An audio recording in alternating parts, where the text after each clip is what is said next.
ഏറ്റവും നല്ലൊരു ബന്ധങ്ങളിൽ ഒന്ന് തന്നെയാണ് ഫ്രണ്ട്ഷിപ്പ്. അപ്പോൾ നമ്മൾ എല്ലാ ബന്ധത്തിലും ഒരു ഫ്രണ്ട്ഷിപ്പ് എലമെൻ്റ് ഉണ്ടെങ്കിൽ അതിലൊരു ഗ്രേറ്റ്നെസ് ഉണ്ട്, ഒത്തിരി ഇഷ്യൂസ് കുറവുണ്ട്, അങ്ങനെ പറയാറുണ്ട്. നമ്മൾ വിചാരിക്കും ഇവരെല്ലാം നമ്മളെ ജേണിയിൽ കൂടെ ഉണ്ടാവുമെന്ന്. പക്ഷെ നമ്മൾ ആ ഒരു സ്ഥലത്ത് മറന്നേ പോകുമ്പം തന്നെ കുറച്ച് പേര് മിസ്സായി പോകും. അതിനേക്ക് അപ്പുറത്ത് പോകുന്നു, അതിൽ കുറച്ച് പേരെ നമ്മളെ കൂടെ വരും. പക്ഷെ ഇവരൊക്കെ നമ്മൾ വീണ്ടും കണ്ടുമുട്ടും. നമ്മൾ ഒരു തവണ ട്രൈ ചെയ്യായിരിക്കും, 2 തവണ ട്രൈ ചെയ്യായിരിക്കും. നമ്മൾ ഇവിടെ നിന്ന് വിചാരിക്കും അവർ തിരക്കായതുകൊണ്ടാവാമെന്ന് കരുതി നമ്മൾ സ്വാഭാവികമായിട്ടും ചിലപ്പോൾ പിന്നീട് വിളിക്കാണ്ടാവുമായിരിക്കും, അല്ലെങ്കിൽ നമ്മളതിനെ ട്രൈ ചെയ്യാണ്ടാവുമായിരിക്കും. അത് അങ്ങനെ വരാറുണ്ട്. ചില ദിവസം ഓർക്കും ഈ വാട്സപ്പ് ഗ്രൂപ്പൊക്കെ മാനേജ് ചെയ്യാൻ വേണ്ടി ഒരു മാനേജർ അത്രയ്ക്ക് നമ്പറുണ്ട് അതിൻ്റെ ഗ്രൂപ്പുകളുടെ.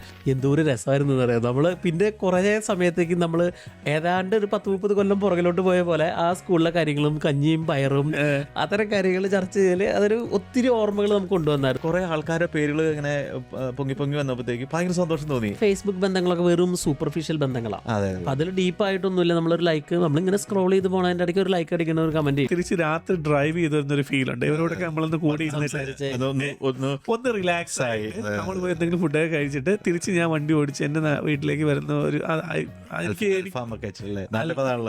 പോയി എല്ലായിടത്തും അതാണല്ലോ. ഞാൻ അങ്ങനെ ചെയ്യുന്ന ഒരാളായി പോയി. ഒരു ലൈക്കിനൊപ്പം നമ്മൾ ഒരാൾക്ക് വേണ്ടി സമയം കൊടുക്കുമ്പോൾ ഞാൻ ഐ വാല്യൂ ദാറ്റ് പേഴ്സൺ.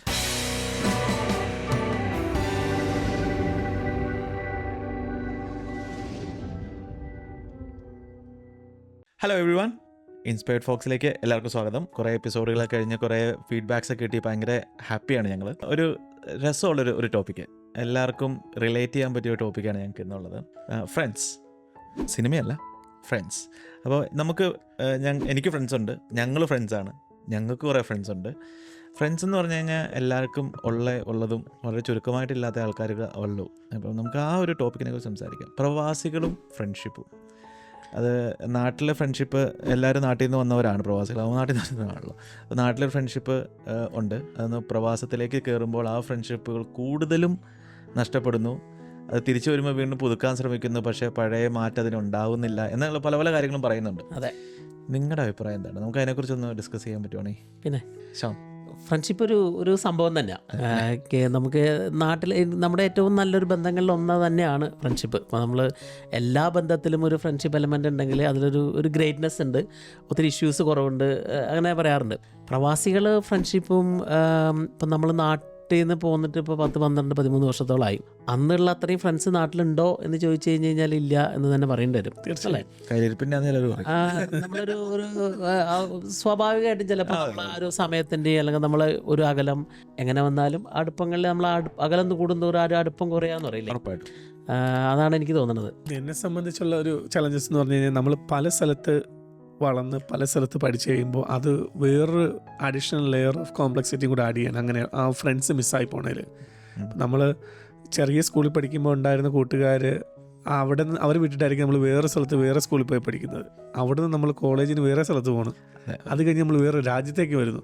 അപ്പോൾ നമ്മൾ വിചാരിക്കും ഇവരെല്ലാം നമ്മളെ ജേണിയിൽ കൂടെ ഉണ്ടാവുമെന്ന്. പക്ഷെ നമ്മൾ ആ ഒരു സ്ഥലത്ത് മറന്നേ പോകുമ്പം തന്നെ കുറച്ച് പേര് മിസ്സായി പോകും. അതിനേക്ക് അപ്പുറത്ത് പോകുന്നു, അതിൽ കുറച്ച് പേരെ നമ്മളെ കൂടെ വരും. പക്ഷെ ഇവരൊക്കെ നമ്മൾ വീണ്ടും കണ്ടുമുട്ടും, വീണ്ടും നമ്മൾ കണ്ടുപിടിക്കുന്ന ഒരു പ്രോസസ്സുണ്ട്. ആ ഒരു ജേണി എനിക്ക് ഭയങ്കര ഇഷ്ടമാണ്. അത് നമ്മളിപ്പോൾ നഷ്ടപ്പെടുന്നു എന്ന് രാഷദ് പറഞ്ഞു. അപ്പം അത് നമ്മളെന്ന വ്യക്തിയുടെ പ്രശ്നം, അത് രണ്ടും ആവാം അല്ലേ? നമ്മളെ സുഹൃത്തുക്കളുടെ പ്രശ്നമാവാം, നമ്മുടെ പ്രശ്നമാവാം. നമുക്കൊരിക്കലും പ്രശ്നങ്ങളായിരിക്കില്ല, പക്ഷെ അതൊരു സ്വാഭാവികതയായിരിക്കാം. നമ്മളിപ്പോൾ നമ്മൾ ഓസ്ട്രേലിയയിലാണ്. ഇപ്പോൾ നാട്ടിൽ കേരളമായിട്ട് നമുക്ക് 5-6 മണിക്കൂർ വ്യത്യാസമുണ്ട്. ഇപ്പം നമ്മളൊന്ന് ഇവിടെ നിന്ന് നാട്ടിലേക്ക് ഒരാളെ ഫോൺ വിളിച്ച് കഴിഞ്ഞാൽ അവർ ചിലപ്പോൾ സംസാരിക്കാനുള്ള അവസ്ഥയിലായിരിക്കില്ല. അപ്പോൾ അത് നമ്മൾ ഒരു തവണ ട്രൈ ചെയ്യായിരിക്കും, 2 തവണ ട്രൈ ചെയ്യായിരിക്കും. നമ്മൾ ഇവിടെ നിന്ന് വിചാരിക്കും അവർ തിരക്കായതുകൊണ്ടാവാമെന്ന് കരുതി നമ്മൾ സ്വാഭാവികമായിട്ടും ചിലപ്പോൾ പിന്നീട് വിളിക്കാണ്ടാവുമായിരിക്കും, അല്ലെങ്കിൽ നമ്മളതിനെ ട്രൈ ചെയ്യാണ്ടാവുമായിരിക്കും. അത് അങ്ങനെ വരാറുണ്ട്. തിരിച്ച് അവരും അങ്ങനെ കരുതുന്നുണ്ട്. അവർക്ക് ഇങ്ങോട്ട് ഇപ്പം ഇന്ന് വാട്സപ്പ് ഉണ്ട്, വാട്സപ്പ് കോൾ ചെയ്യാം, മെസ്സഞ്ചർ കോൾ ചെയ്യാം. പക്ഷെ എങ്കിലും അവർ നമ്മൾ തിരക്കാണെന്ന് കരുതിയിട്ട് വിളിക്കേണ്ടതായിരിക്കും. പിന്നെ ആരും മനഃപൂർവ്വം അതൊരു അവൻ പുറത്തു പോയി എന്നാൽ അവനെ നമുക്കൊന്ന് മാറ്റി നിർത്തിയേക്കാന്ന് വിചാരിച്ചിട്ട് ചെയ്യണതായിരിക്കും. ഞാനൊരു ചോദ്യം ചോദിച്ചോട്ടെ. നമ്മൾ വിചാരിക്കും നമ്മൾ വീണ്ടും തിരിച്ച് വാട്സപ്പ് ഗ്രൂപ്പുകൾ ഉണ്ടാക്കുന്നു, സ്കൂൾ ഗ്രൂപ്പുകൾ ഉണ്ടാക്കുന്നു, കോളേജ് ഗ്രൂപ്പുകൾ ഉണ്ടാകുന്നു. അതെ, ഈ ഒരു ഫ്രണ്ട്ഷിപ്പിൽ ആ ഒരു വാട്സപ്പ് ഗ്രൂപ്പുകളുടെയും ഫേസ്ബുക്ക് ഗ്രൂപ്പുകളുടെയൊക്കെ ഒരു റിലവൻസ് എന്നാണ് ശരിക്കും? Are we really connected? ചില ദിവസം ഓർക്കും ഈ വാട്സപ്പ് ഗ്രൂപ്പൊക്കെ മാനേജ് ചെയ്യാൻ വേണ്ടി ഒരു മാനേജർ അത്രയ്ക്ക് നമ്പറുണ്ട് അതിൻ്റെ ഗ്രൂപ്പുകളുടെ. പക്ഷെ എനിക്ക് തോന്നുന്നു ഇമ്പോർട്ടൻ്റ് തന്നെയാണ്. ഇപ്പം ഞാൻ കഴിഞ്ഞ ദിവസം ഞങ്ങളുടെ സ്കൂളിൻ്റെ ഞാൻ പഠിച്ച സ്കൂൾ ഫാത്തിമദ എന്ന് പറഞ്ഞ സ്കൂളിൻ്റെ ഗ്രൂപ്പ് പെട്ടെന്ന് ഒരു മെസ്സേജ് ഇട്ട് കഴിഞ്ഞപ്പോൾ നമ്മുടെ പോഡ്കാസ്റ്റ് അപ്ലോഡ് കഴിഞ്ഞപ്പോൾ പെട്ടെന്ന് അതങ്ങ് ഉണർന്നു. അത് കുറേ ആൾക്കാരുടെ പേരുകൾ ഇങ്ങനെ പൊങ്ങി വന്നപ്പോഴത്തേക്ക് ഭയങ്കര സന്തോഷം തോന്നി. എല്ലാവരും വൈറ്റ് ബ്ലൂ യൂണിഫോം ഒക്കെ ഇട്ട് അവിടെ വരാതെ പോയിരുന്ന കാര്യങ്ങളൊക്കെ ഓർമ്മ വന്നു. ആ ഫ്രണ്ട്സിനെ എല്ലാവരെയും ഓർമ്മ വന്നു. അതൊരു വലിയ ഫാക്ടർ ആണെന്ന് എനിക്ക് തോന്നി. ചില അനോയിങ് ആണ് ചില ഗ്രൂപ്പുകൾ. ഞാൻ ഏത് ഗ്രൂപ്പാന്ന് പറയുന്നില്ല, കാരണം ഇത് എനിക്കൊരു എക്സ്പീരിയൻസ് ഉണ്ടായിരുന്നു. കഴിഞ്ഞ ഒരു 5-6 മാസം മുമ്പ് എൻ്റെ നാട്ടിലെ ആ ഒരു ചെറിയ ഗ്രാമത്തിലൊരു സ്കൂളിൽ പഠിച്ച കുട്ടികളുടെ, അതായത് അന്ന് 1 തൊട്ട് 4 വരെയുള്ള അന്നത്തെ കുട്ടികളുടെ ഒരു ഗ്രൂപ്പ് ഉണ്ടായി. എന്തോ ഒരു രസമായിരുന്നു എന്ന് പറയാം. നമ്മൾ പിന്നെ കുറേ സമയത്തേക്ക് നമ്മൾ ഏതാണ്ട് ഒരു 10-30 കൊല്ലം പുറകിലോട്ട് പോയ പോലെ ആ സ്കൂളിലെ കാര്യങ്ങളും കഞ്ഞിയും പയറും അത്തരം കാര്യങ്ങൾ ചർച്ച ചെയ്യൽ അതൊരു ഒത്തിരി ഓർമ്മകൾ നമുക്ക് കൊണ്ടുവന്നായിരുന്നു. പക്ഷെ അത് ഞങ്ങളൊരു ഗാദറിങ് അവിടെ വെച്ചായിരുന്നു. ഞങ്ങളുടെ 1-2 പേര് മുൻകൈ എടുത്ത് തുടങ്ങിയതായിരുന്നു. പക്ഷെ അത് ഇപ്പോഴും കൊണ്ട്, അതായത് നമുക്ക് ഇപ്പോഴും അങ്ങനെ റാൻഡം സംസാരങ്ങളൊക്കെ വരാറുണ്ട്. ഞാൻ ആകെ ശ്രമിക്കുന്നത് വെച്ചാൽ നാട്ടിൽ പോണ സമയങ്ങളിൽ കൂടെ പഠിച്ച കുറച്ച് പേരുണ്ട്. പലരും ആർമിയിൽ വർക്ക് ചെയ്യുന്നവരുണ്ട്, ഗവൺമെൻറ് സിസ്റ്റത്തിൽ വർക്ക് ചെയ്യുന്നവരുണ്ട്. വൈകുന്നേരങ്ങൾ കൂടുക എന്ന് പറഞ്ഞൊരു ഒരു പരിപാടിയുണ്ട്. വൈകുന്നേരം കൂടുക എന്ന് പറഞ്ഞു കഴിഞ്ഞാൽ നമ്മളിപ്പോൾ ഞാൻ താമസിക്കുന്ന സ്ഥലത്ത് നിന്നല്ല, അവിടെയുള്ള വളരെ കുറച്ച് സുഹൃത്തുക്കൾ എനിക്കുള്ളൂ. അവരാരും എൻ്റെ പ്രായക്കാരും അല്ല, എൻ്റെ പ്രായം കുറഞ്ഞ ഒരു പയ്യന്മാരൊക്കെയാണ്. അവന്മാർക്ക് അത് തിരക്കുകളുണ്ട്. പക്ഷെ അതിനപ്പുറം ഞാൻ പഠിച്ച സ്ഥലത്ത് അവിടെയും വളരെ കുറച്ച് പേരേ ഉള്ളൂ. പക്ഷെ അവരൊക്കെ ജോലി കഴിഞ്ഞ് വരുന്ന വൈകുന്നേരങ്ങളിൽ ജംഗ്ഷനിൽ ഇറങ്ങാന്നുള്ളൊരു പരിപാടി ഉണ്ടല്ലോ, അതിനു വേണ്ടി പോകും. എൻ്റെ നാട്ടിലല്ല ഞാൻ ചെയ്യുന്നത്, ഞാൻ വേറെ നാട്ടിൽ പോയിട്ട് അവിടുത്തെ ജംഗ്ഷനിൽ പോകുക ചെയ്യും. അപ്പോൾ അതൊരു ഇഷ്ടമാണ്. എന്നിട്ട് തിരിച്ച് രാത്രി ഡ്രൈവ് ചെയ്ത് വരുന്നൊരു ഫീലുണ്ട്. ഇവരോടൊക്കെ നമ്മളൊന്ന് കൂടി ഒന്ന് റിലാക്സ് ആയി നമ്മൾ പോയി എന്തെങ്കിലും ഫുഡൊക്കെ കഴിച്ചിട്ട് തിരിച്ച് ഞാൻ വണ്ടി ഓടിച്ച് എൻ്റെ വീട്ടിലേക്ക് വരുന്ന ഒരു പോയി എല്ലായിടത്തും അതാണല്ലോ. അപ്പോൾ അതൊരു വല്ലാത്തൊരു ഫീലാണ്. ഇവരോടെല്ലാം കൂട്ടുകാരെല്ലാം ഒന്ന് കൂടി സംസാരിച്ചിട്ട് തിരിച്ച് ഡ്രൈവ് നമ്മൾ ഒറ്റയ്ക്ക് പോവാം. അതൊരു വണ്ടർഫുൾ ഫീലിംഗ്. എനിക്കത് കാര്യം പറയണ്ടേ, സോഷ്യൽ മീഡിയയുടെ കാര്യം പറഞ്ഞുകൊണ്ടായത്. ഇപ്പം എനിക്ക് പറ്റിയൊരു ഇതെന്ന് വെച്ചിട്ടുണ്ടെങ്കിൽ ശ്രദ്ധിച്ച കാര്യമാണ്. ഇപ്പം ഈ ഫേസ്ബുക്കിലൊക്കെ നമ്മൾ ഫോട്ടോസ് കാണുള്ളൂ എല്ലാവരുടെയും. ഫോട്ടോസ് കണ്ടു കഴിഞ്ഞാൽ നമ്മുടെ വിചാരം ഇത് കാണുമ്പോഴത്തേക്കും ഇവരുടെ ജീവിതമായിട്ട് നമ്മൾ അപ്ഡേറ്റഡ് ആയി, ഇവരായിട്ട് സംസാരിക്കുന്നുണ്ടാവില്ല. പക്ഷെ കാണുന്നത് ഒരു കൊച്ചായി, അപ്പം ഓക്കെ താഴത്തൊരു ഇതിട്ടു. 170 കമന്റിന്റെ അടിയിൽ ഒരു കമന്റാണ് നമ്മുടെ. അപ്പം നമ്മുടെ വിചാരം ഇവരത് അക്നോളജ് ചെയ്യുന്നുണ്ട്, കാണുന്നുണ്ട് നമ്മൾ. പക്ഷെ അത് വെച്ചിട്ട് ഒരിക്കലും ഫ്രണ്ട്ഷിപ്പ് മാനേജ് ചെയ്യാൻ പറ്റും എന്ന് എനിക്ക് ഇല്ല. എനിക്ക് തോന്നുന്നു സോഷ്യൽ മീഡിയ, പ്രത്യേകിച്ച് ആ ഫേസ്ബുക്ക് ബന്ധങ്ങളൊക്കെ വെറും സൂപ്പർഫിഷ്യൽ ബന്ധങ്ങളാണ്. അതിൽ ഡീപ്പായിട്ടൊന്നുമില്ല. നമ്മളൊരു ലൈക്ക്, നമ്മളിങ്ങനെ സ്ക്രോൾ ചെയ്ത് പോണതിൻ്റെ ഇടയ്ക്ക് ഒരു ലൈക്ക് അടിക്കുന്ന ഒരു കമന്റ്. പക്ഷെ നീ ഒന്ന് ആലോചിച്ചിട്ടുണ്ടോ, നമുക്ക് വേണമെങ്കിൽ ലൈക്ക് അടിക്കാൻ ഒരു ഹാർട്ട്സ് മോജി ഇടാം. പക്ഷെ നമ്മൾ ആ ഒരു 30 സെക്കൻഡെങ്കിലും എടുത്ത് ടൈപ്പ് ചെയ്യുന്നുണ്ടല്ലോ, അത് നമ്മൾ സ്ക്രോൾ ചെയ്യുന്ന ഒരു വീഡിയോയിൽ നമ്മളൊരു ലൈക്കോ ഒരു ഹാർട്ടോ ഇടുന്നതിന് പകരം happy birthday value for it. അപ്പൊ ഞാൻ വാല്യൂ ചെയ്യാറുണ്ട്. ഒരു ലൈക്കിനപ്പുറം അതിന് ഞാൻ വാല്യൂ, ഞാൻ അങ്ങനെ ചെയ്യുന്ന ഒരാളായി പോയി. ഒരു ലൈക്കിനും അപ്പുറം നമ്മൾ ഒരാൾക്ക് വേണ്ടി സമയം കൊടുക്കുമ്പോൾ ഞാൻ ഐ വാല്യൂ ദാറ്റ് പേഴ്സൺ. അപ്പൊ നമ്മൾ ഈ നൊസ്റ്റാൾജിയ, നൊസ്റ്റു ഇപ്പോഴത്തെ പുതിയ ടേമാണല്ലോ. അപ്പോൾ അതിനെ ആ ഒരു ടേമിനെ അല്ലെങ്കിൽ ആ ഒരു ഫീലിങ്ങിനെ എങ്ങനെയായിരിക്കാം നമുക്ക് ഇച്ചിരി നന്നായിട്ട്, ഇപ്പോൾ ഒരു ഫോൺ കോൾ ആണോ അതോ നാട്ടിൽ പോകുമ്പോൾ എല്ലാവരും ഒരു റീയൂണിയൻ ഓർഗനൈസ് ചെയ്യാൻ, എന്താ റീയൂണിയന്റെ കാലമൊക്കെ പോയതാണല്ലേ. കുട്ടിക്കാലത്തെ കൂട്ടുകാർ തന്നെയാണ് കൂട്ടുകാർ, അല്ലെ? ഇപ്പൊ നമ്മൾ പ്രായം കൂടുന്നവരും നമുക്ക് കൂട്ടുകെട്ടുണ്ടെങ്കിൽ ഇപ്പോഴും കുട്ടിക്കാലത്തെ നമ്മളൊരു കുഞ്ഞെ ചെറുപ്രായത്തില് ഒന്നിച്ച് വളരുന്നതും ആ ഒരു അതൊരു നൊസ്റ്റ്, ഒരു സുഖമുള്ള നൊസ്റ്റ് നമുക്ക് ആലോചിക്കാം. പിന്നെ ആ ഒരു പറമ്പിൽ കൂടെ ഓടി മറിഞ്ഞ് ക്രിക്കറ്റ് കളിച്ച് പന്തും ചാടി കളിക്കുന്ന ആ ഒരു കാലം ഉണ്ടല്ലോ. അത് നമ്മൾ സമയം കൂടുമ്പോൾ അല്ലെങ്കിൽ നമ്മൾ പ്രായം വലുതാവുമ്പോൾ, പക്ഷെ സ്റ്റിൽ ഇപ്പോഴും നമുക്ക് അത്തരം ആൾക്കാരായിട്ട് ബന്ധം വെക്കുകയൊക്കെ ചെയ്യാം. വെക്കണ ആൾക്കാർ ഒത്തിരി ഉണ്ട്, നമ്മളൊക്കെ എല്ലാവരും. ചിലപ്പോൾ എനിക്കൊന്നും അതായിരിക്കാം the best way to manage it, അല്ലേ? അല്ല, നമുക്ക് അന്നത്തെ കുട്ടിക്കാലത്തിന് സ്കൂളിന് വേറൊരു കാര്യം എന്ന് പറഞ്ഞു കഴിഞ്ഞാൽ, നമുക്കിത് സ്കൂൾ കഴിഞ്ഞിട്ടൊന്നും ഒരു കളി ഉണ്ടാവും. ഒന്ന് ഫുട്ബോളെങ്കിൽ ക്രിക്കറ്റ്. അവിടെ കാണുന്നവരെന്ന് പറഞ്ഞാൽ ആ കൂട്ടുകെട്ടെന്ന് പറഞ്ഞു കഴിഞ്ഞാൽ എല്ലാ ഏജിലുള്ള കൂട്ടുകെട്ടുകാരും ഉണ്ടാവും. നമ്മൾ സ്കൂളിൽ പഠിച്ചവരാ. പക്ഷെ പിന്നീട് അവരെയൊക്കെ നമ്മളുണ്ടല്ലോ, നമ്മൾ വലുതാവുന്ന വെച്ചാൽ അവർ അടുത്ത നമ്മളെക്കാട്ടി വലുതായി വരുമ്പോൾ ഉണ്ടല്ലോ, അത് ഒരു വലിയ ചേഞ്ച് ആയിട്ടുണ്ട് എനിക്ക് തോന്നിയിട്ടുണ്ട്. പണ്ട് ഞാനൊക്കെ സ്കൂളിൽ പഠിക്കുമ്പം എന്ന് വെച്ചാൽ പ്രൈമറി സ്കൂളിൽ പഠിക്കുമ്പോൾ കൂടെ കളിച്ച ചേട്ടന്മാരൊക്കെ ഞാൻ 10ാം ക്ലാസ്സിൽ എത്തുമ്പോൾ കൊച്ചുങ്ങളായി വലിയവരായി അവർ. അപ്പോൾ അവരുടെ ഉണ്ടാകുന്ന ചേഞ്ച് അന്നൊക്കെ നമ്മൾ നോക്കി. ഇപ്പം ഞങ്ങൾ നോക്കുമ്പോൾ അത് കഴിഞ്ഞ് കളിക്കാൻ വന്ന പിള്ളേരൊക്കെ അവർ നമ്മളെ നോക്കിയാണ് അതുപോലെ. അതുപോലെ ചേഞ്ചസ് ഒരുപാട് ഉണ്ടായിട്ടുണ്ട്. എനിക്ക് പിന്നെ എല്ലാവരും പറയുന്ന ഒരു കാര്യമാണ്, ഇപ്പം നമുക്ക് ഭയങ്കര സങ്കടമാണ് ഫ്രണ്ട്സിനെ, പഴയ ഫ്രണ്ട്സൊന്നുമില്ല അങ്ങനെ.